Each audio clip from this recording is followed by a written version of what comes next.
యేసుక్రీస్తు నామములో మీ అందరికీ నా హృదయపూర్వక శుభాలు. దేవుని వాక్యము చూద్దాం.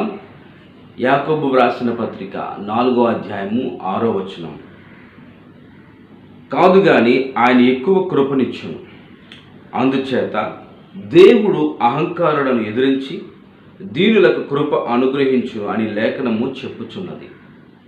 మనము మన జీవితంలో హెచ్చించబడాలంటే దేవుని కృప ఎక్కువగా దేవుడు ఇవ్వాలి. దేవుడు అధికమైన కృపను మనకు ఇస్తాడు. దేవునికి స్తోత్రం. అయితే దేవుడు గర్విష్ఠులను మాత్రం ఎదిరిస్తాడు.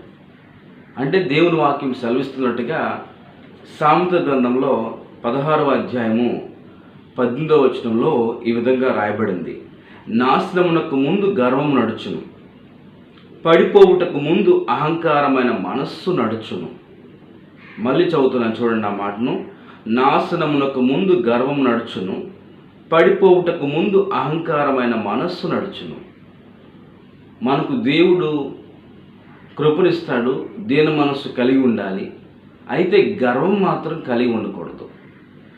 గర్విష్ఠులను దేవుడు ఎదిరిస్తాడు, గర్వాన్ని దేవుడు తిరస్కరిస్తాడు. దీన మనస్సు కలిగిన వారికి దేవుడు అధికమైన కృప ఇచ్చి హెచ్చింపు చేస్తాడు. కనుక గర్వం అనేది పనికిరాదు. ఎవరైతే దీన మనస్సు కలిగి ఉంటారో వారిని దేవుడు హెచ్చిస్తాడు, అధికమైన కృప ఇస్తాడు. కనుక జీవితంలో గర్వం అనేది పనికిరాదు. గర్విష్ఠిగా ఉండటం అస్సలు మంచిది కాదు. అందుకనే దేవుడు చెప్తున్నాడు దేవుని వాక్యం ద్వారా, గర్విష్ఠులను అణిచివేస్తాడంట. కనుక ప్రియమైనటువంటి దేవుని బిడ్డలారా, జ్ఞాపకం చేసుకోండి. ఇది ఎంతో అద్భుతమైన మాటే. దీన్ని దగ్గర తీసుకోండి, హృదయంలోకి తీసుకోండి. గర్వం పనికిరాదు. అసలు గర్విష్ఠిగా ఉండడం మంచిది కాదు.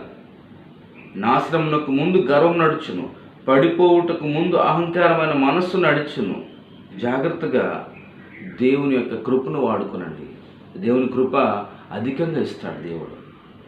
కాబట్టి దేవుడు గర్విష్ఠుని వ్యతిరేకించి ఎవరైతే దీన మనస్సు గలవారై ఉంటారో వారికి జయాన్ని ఇస్తాడు, హెచ్చింపు చేస్తాడు. మనము ఏ విషయంలోనూ గర్వపడాల్సిన పని లేదు. ఏ విషయంలో కూడా దేవుని దగ్గర గర్విష్ఠిగా ప్రవర్తించడం అవసరత లేనే లేదు.